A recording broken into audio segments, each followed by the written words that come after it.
Hello, everyone. Thank you for joining us again for another COVID-19 update for Yakima County. I'm Jocelyn Castillo, Community Health Specialist at the Yakima Health District. Today, I'm joined by other staff from the Health District. We have Nathan Johnson, Emergency Response Coordinator, and Ryan Ibach, Chief Operating Officer. They'll be providing quick updates on the COVID-19 vaccine and schools. Thank you both for joining us today. Thank you. Thank you. To start off, as usual, I'll review our current numbers. As of yesterday, we have reached a total of 17,664 cases of COVID-19. There are currently 48 individuals who are hospitalized, 8 of which are intubated, and we are saddened to report that we have lost additional community members due to COVID-19, increasing the total lives lost to 277. Unfortunately, we are continuing to see increases in COVID-19 hospitalizations in Yakima County. Yesterday, the Yakima Health District held a press conference with Virginia Mason Memorial and Astria Sunnyside Hospital so that the community could hear firsthand about the impact these increases are having on the hospitals and their healthcare workers. I will provide a link to the press conference in the comments section of this post after the update. But however, increases in hospitalizations are not only affecting the hospital's ability to care for individuals who may get severely sick from COVID-19, but also their ability to provide other types of emergency care for other individuals who may need those services. Doctors, nurses, and other healthcare workers have also been working tirelessly every day for the past 9 months to care for family, friends, neighbors affected by COVID-19. And so we would also like to thank all the healthcare workers for the support and care that they have provided to the community during the pandemic. We would also like to urge community members to help support healthcare workers and stay home, limit gatherings with people outside your household. This, along with wearing masks, staying 6 feet apart from others, and following quarantine and isolation guidelines if you have or think you may have COVID-19, will help prevent more spread, more illness, and will help keep our healthcare system from being overwhelmed. And just as a final update, last Tuesday, Governor Inslee announced that the current COVID-19 restrictions would remain in effect until January 4th. These restrictions do not recommend that you have indoor gatherings with people outside your household unless you quarantine for 14 days prior to the gathering, or you quarantine for 7 days and receive a negative COVID-19 test result before the gathering. Indoor services for certain businesses such as restaurants, gyms, and movie theaters will also remain closed until January 4th. More information on these restrictions can be found on our website at yakimapublichealth.org. And now we will turn to Nathan Johnson, who will give an update on the COVID-19 vaccine situation for Yakima County. All righty, thank you. Well, we're very excited to see the rollout, the initial rollout of the COVID-19 vaccine, not only throughout the state, but specifically in Yakima County. We understand there's a lot of questions around how does someone get that vaccine and how's it being distributed. So that's what I'd like to discuss a little bit today. So this week, the state received its first shipment of the Pfizer COVID-19 vaccine. They received a little over 62,000 doses to distribute throughout the entire state. Out of that 62,000, Yakima County received 1,950 doses specific to Yakima Valley Memorial Hospital. Currently, the vaccine is being shipped directly from the manufacturer to the state Department of Health. And the state is allocating that and prioritizing that to healthcare organizations throughout the entire state.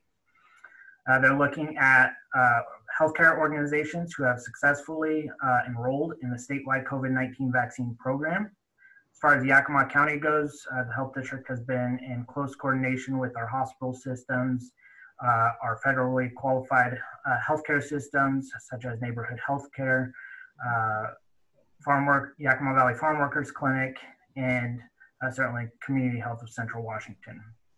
All three of those healthcare systems, as well as all three hospitals, have either been approved so far or they are pending approval from the state on that process.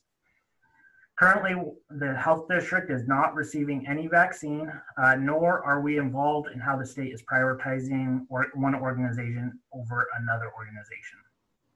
We continue being in very close coordination with the state and assisting in the rollout specifically throughout Yakima County.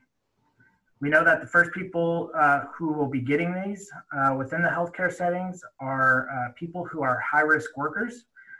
This is what's called as Phase 1A. It includes high-risk healthcare workers, high-risk first responders, and other high-risk populations in settings like congregate living facilities and long-term care facilities. So that's where we're at now. We know we have a very limited access to that vaccine, not only locally, but as a state. Moving forward, the state will be getting weekly shipments of the Pfizer vaccine and pushing that out to more and more enrolled 1A providers. Following that, the goal is to vaccinate all of our 1A providers that are enrolled, and then using those organizations as access points in creating systems for other 1A employees, such as first responders, long-term care workers who maybe don't have the ability to store and vaccinate on site. But that's going to take some time to get to that point. Again, the supply chain at this point is unable to keep up with the demand of the vaccine that's needed not only locally, statewide, but really throughout the entire world. Pfizer, for example, is working on the vaccine for the United Kingdom at this point, as well as the United States. So until more companies get approved and start producing that vaccine, we're going to have to go through these allocation processes and slowly chip away on distributing that to our highest risk community members. So I urge patience. It's going to take a couple weeks to get all our enrolled 1A providers the vaccine that they need to vaccinate their high-risk staff. Then it's going to take an additional couple weeks to push that out to other 1A providers, as I mentioned, who doesn't have that access to the vaccine. So it's going to take some time, and it's certainly going to take some time for us and the state to have the amount of vaccine we need in our community to widely distribute.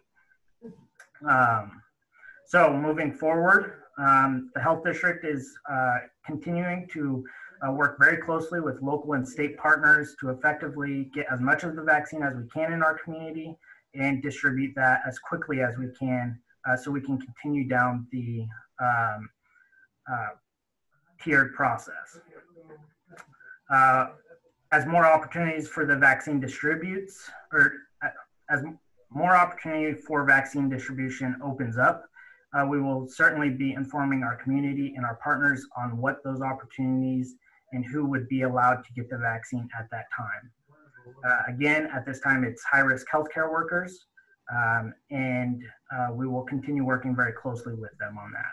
In the meantime, it's going to be crucial for everybody to continue masking up, social distancing, because even though we're starting to get the vaccine in our community, as previously mentioned, it will take several weeks to really be to a point where we're ready for widespread distribution. So we need everybody continuing to follow those public health measures. And that's kind of where we're at and where we're moving forward as far as vaccine distribution. Again, it's a very exciting time and we have a lot of work to do, and looking forward to working with our community partners on getting this rolled out. Thank you, Nathan, for that important update. Next, we'll hear from Ryan. We have heard concerns from the community about schools remaining open during this time when we are seeing a high number of cases and hospitalizations. Ryan, could you provide more information on that, please?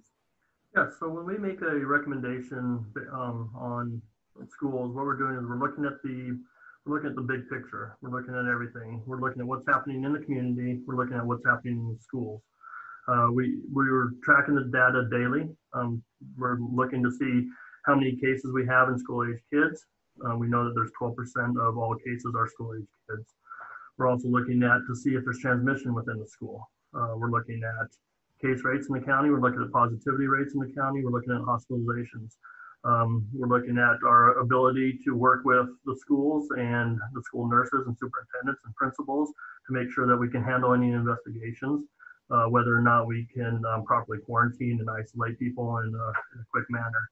So all these factors is what we're looking at, and if any of those factors, if we're not able to keep up on investigations and properly quarantine people, then we would change our recommendations. We all know it's important for students to be in-person learning, but we also know that it's important to be safe and that we're not transmitting throughout the community by kids going to school, and there's not transmissions within the school. Thank you. We also have received questions on what happens when there's a positive case of COVID-19 at a school. So when there's a positive case in the school, we're either notified by the school or notified by contact tracers. And so we're in communication with the schools. We have gone over the protocols and procedures with all the schools, with superintendents. We meet weekly with superintendents. We meet weekly with medical staff in the schools. Daily, we're communicating with medical staff, principals, and superintendents. And so once we know that there's a positive case, then we do have a school outbreak investigation team, and they'll contact the lead medical person for the school district, and we'll identify that person, make sure that they are isolated, and then we, throughout the investigation, we find out if there's any close contacts, and we make sure that those people are properly quarantined so that if the transmission isn't happening within the school. All right. Well, thank you both, Nathan and Ryan, for that information. Just as a reminder, information regarding the COVID-19 vaccine and school cases can be found on our website at yakimapublichealth.org. If you have any questions or topics that you would like us to address during our next update, please leave them in the comment section below. Thank you. Thank you.